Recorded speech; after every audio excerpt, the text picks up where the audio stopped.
El shonen es probablemente el género demográfico más famoso del manga y el anime. Aunque no es un género literario, creo que todos coincidimos que cuenta con muchos estereotipos. Podemos identificar claramente dos ramas del género. Una son las historias donde el protagonista tiene que buscar a alguien o algo, y la otra son las historias donde el protagonista quiere convertirse en alguien o conseguir un título. Principalmente encontradas en mangas y animes que buscan ser de larga duración. Como se podrán dar cuenta por el nombre del video, el anime que analizaremos cae dentro de esta definición. El video no será una crítica sobre Black Clover, sino más bien un análisis laxo sobre lo que nos pareció el primer arco del anime. Y hacemos énfasis en esto porque posteriormente haremos lo mismo con el manga.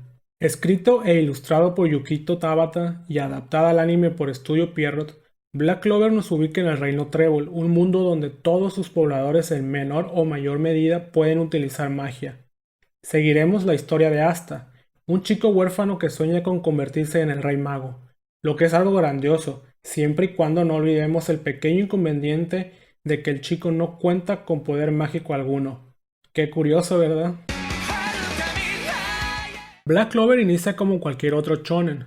Nos presentan en primera instancia al protagonista, su mundo y cuáles son las reglas que lo rigen. El reino del Trébol tiene como figura principal al Rey Trébol, y este a la vez cuenta con el Rey Mago como su segundo al mando, que además asume el rol de líder de los caballeros mágicos. Después, en un segundo plano vienen las familias reales y familia de nobles, a las cuales suelen pertenecer personas que tienen un poder mágico muy elevado y que regularmente llenan las filas de las órdenes de caballería. Por último, en un tercer plano están los plebeyos, aquellos que generalmente cuentan con poco poder mágico y son tratados frecuentemente de forma despectiva por los nobles. Es en este mundo de clases sociales marcadas donde se desenvuelve la historia de Asta, que como ya dijimos, a pesar de vivir en un mundo donde todos tienen magia, él no posee ninguna.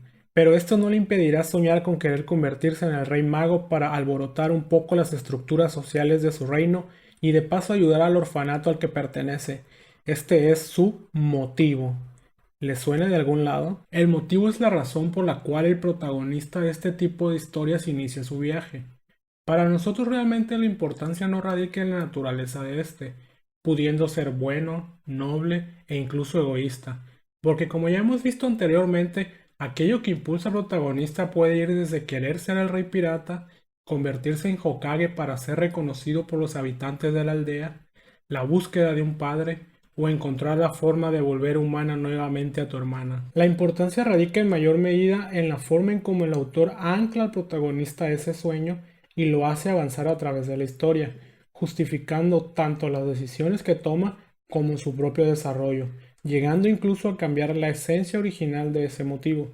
Pero teniendo un poco de experiencia en esto de los shonen de pelea, sin haber leído más allá del primer arco, algo me dice que el motivo de Asta no evolucionará y será el mismo de principio a fin, lo cual no creo que sea algo malo. Al cumplir cierta edad, todos los jóvenes del reino Trébol reciben un grimorio, el cual, desde el punto de vista de nosotros como espectadores, no queda clara su función, ya que las personas pueden realizar magia antes de obtener ese grimorio.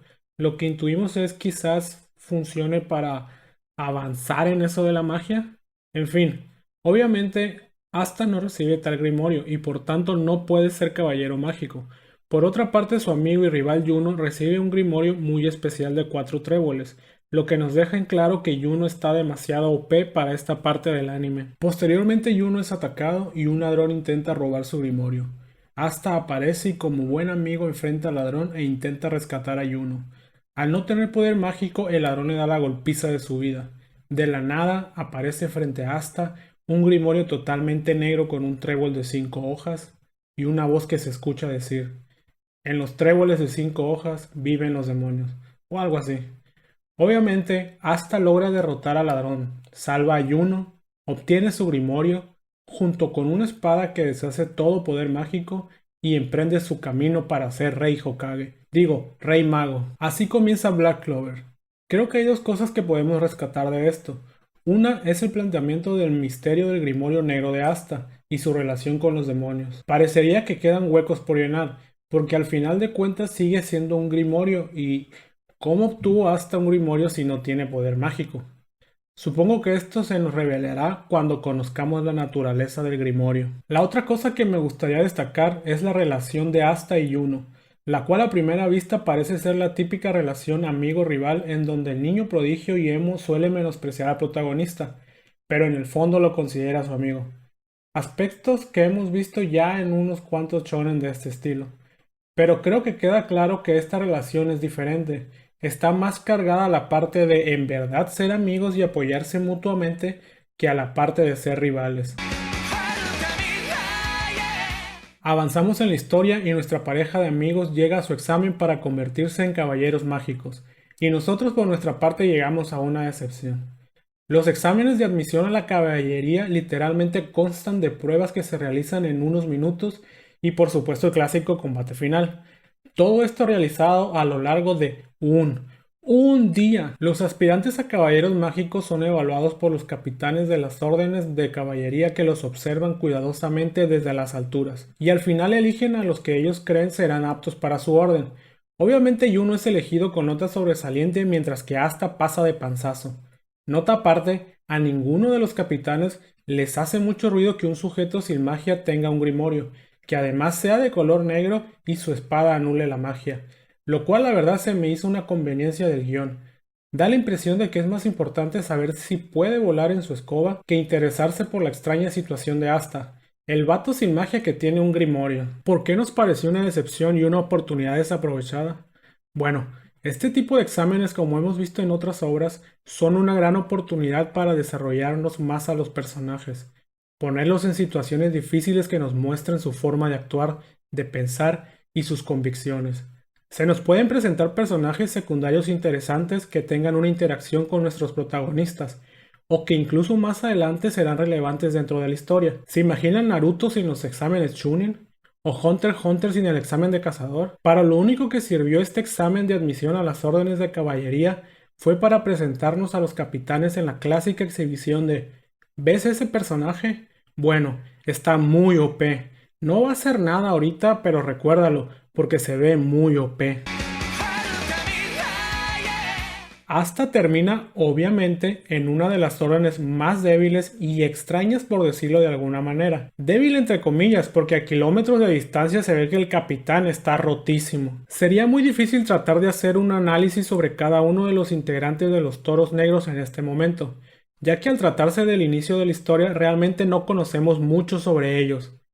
Más que personajes en este momento son emociones que caen en el cliché de personalidades básicas de un grupo de personajes que ya hemos visto en muchos otros animes, incluso más allá del shonen. Tenemos al sádico loco que solo quiere pelear, a la borracha que siempre es borracha, al pervertido, al raro, al tímido, al que se cree galán y al capitán que parece importarle poco su trabajo. Constantemente la obra nos está recordando estos roles y emociones de los integrantes de los Toros Negros a partir de diálogos vacíos, repetitivos y frustrantes. Todo lo que conocemos de ellos está ligado a esto. No conocemos sus roles dentro de la orden o alguna otra información que nos diga que son personas y no solo emociones. El único que recibe un intento de desarrollo es el delincuente, o Magna para los amigos. Tenemos la oportunidad de conocer un poco de su pasado, aunque no se nos explica mucho y sigue teniendo muchas ideas que hemos visto muchas otras veces desarrolladas de formas que hemos visto muchas otras veces, lo cual se siente más como una forma de meterle algo de sustancia forzada a esta parte de la historia que como una manera de darle un desarrollo al personaje. Noelle es la otra integrante novata de los Toros Negros, pero a diferencia de Asta, ella pertenece a una de las familias reales, lo que lleva a suponer que es poderosa. Como buen personaje de esta obra constantemente nos está recordando su estatus, por qué todos deberíamos adorarla y lo genial que es solo por ser de la nobleza. Se nos dan indicios de que hay un conflicto interno en ella que viene desde su familia y el desprecio que ésta siente por ella, lo que la lleva a no ser buena utilizando magia. Creo que ya todos sabemos cuál será el camino y la historia de Noelle, que al conocer a esta banda de inadaptados y principalmente a Asta, se dará cuenta de que las personas son más que estatus sociales o poder mágico, y lo que realmente importa es lo que hay en el interior de las personas, cosa que es un cliché de los más famosos que existen en esto de contar historias. Lo interesante aquí será ver cómo desarrollan a Noelle, si tiene coherencia o simplemente será una lluvia de clichés en su redención y por supuesto la importancia que le den en la historia, si se vuelve una coprotagonista o un simple complemento como muchas veces los mangakas hacen con esto de los personajes femeninos. Por alguna razón Noel me desesperó, no debido a su planteamiento tan cliché. Yo creo que se debió principalmente a esta repetición constante que mencionamos anteriormente. Sinceramente, espero que le quiten esto con el paso de los capítulos, porque creo que recibirá mucho tiempo en pantalla y la verdad no creo soportar escuchar constantemente el mismo diálogo. Los gritos de Asta lo superé, la actitud de Noel no lo creo. Entramos al final del arco, la parte donde se nos cuenta un poco del pasado de Magna y donde conocemos más de cerca el sistema de poder que rige a esta historia. La estructura es muy simple, se nos presentan unos villanos muy genéricos los cuales intuimos esconden más de lo que aparentan y entrarán en conflicto con Asta, Magna y Noel. Veremos cómo Noel logra superar un poco sus conflictos al obtener un power-up de manual, mientras que Magna y Asta trabajan en equipo. Esta será la primera vez que el prota brillará en batalla con un desenlace muy inspirado en Naruto. Esta parte final del arco es la mejor, no solo porque por fin tenemos una pelea real, sino porque vemos un avance en la historia. Se plantea que existe un villano real y más secretos que posteriormente tendrán que irse revelando. Los tres toros negros hacen un buen trabajo, y su progreso, a pesar de no ser tan significativo, se siente real, o por lo menos orgánico, especialmente en Noel, nada espectacular. El sistema de poder es el corazón de los denominados shonen de pelea. De su diseño depende la forma en la que se desarrollarán las peleas y cómo los personajes evolucionarán en sus habilidades. Un sistema de poder puede ser tan simple o tan complicado como el autor decida hacerlo. Se suele pensar que entre más complicado mejor, pero lo que realmente hace a un sistema de poder bueno es la coherencia que éste tenga para con el desarrollo de las habilidades de los personajes. ¿De qué sirve crear un sistema tan complicado si al final el autor hará lo que le venga en gana para hacer avanzar a sus personajes con tal de beneficiarlos, olvidándose de las mismas reglas que él planteó? Es muy temprano en Black Clover para hacer un juicio así. Lo que sí podemos decir es que se trata de un sistema muy simple con reglas poco definidas, anclado principalmente en las emociones de los personajes. No queda claro para qué funciona el Grimorio, ya que por lo que vimos con Noel, los hechizos aparecen de manera mágica. Esto podría llevar a batallas espectaculares y momentos épicos, porque debido a que no hay reglas claras se puede llegar a crear situaciones con aumentos de poder espectaculares, es decir, cualquier cosa está permitida. Aunque en los últimos tiempos Pierrot ha ido obteniendo una mala fama como casa animadora, realmente el problema no es que Pierrot no pueda hacer buenas animaciones. En su historial hay muchas series que lo demuestran. El problema con Pierrot y con la mayoría de los estudios grandes es la optimización de los recursos. Hacer una animación es muy caro.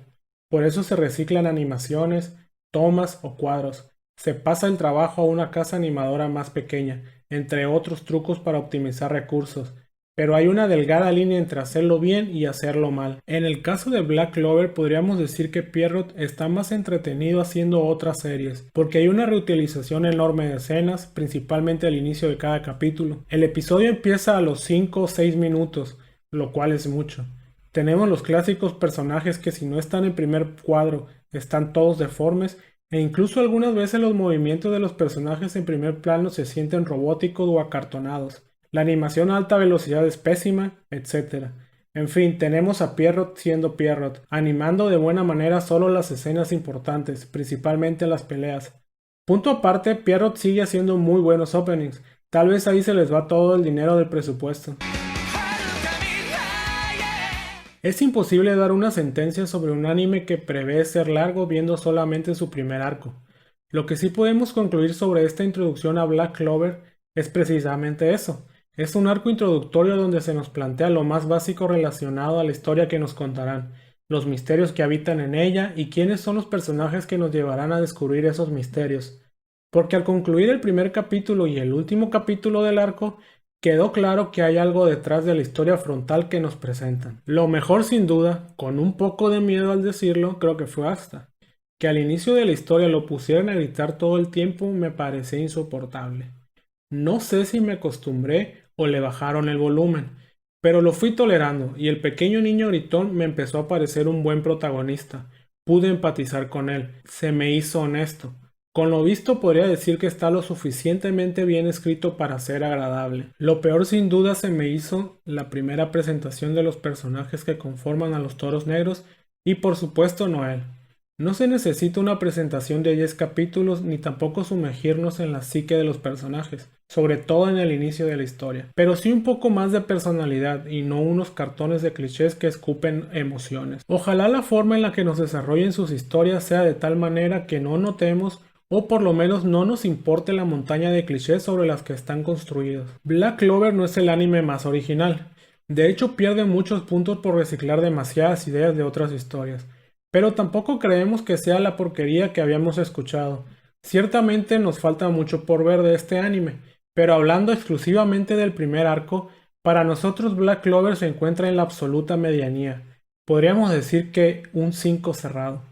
Tiene virtudes que si son aprovechadas pueden elevar el nivel de la historia y del anime, aunque también tiene muchos vicios que de ser explotados le jugarían en contra a la obra. Si el video te gustó, recuerda darle like, compartirlo y suscribirte al canal. También recuerda que nos puedes seguir tanto en Twitter como en Twitch.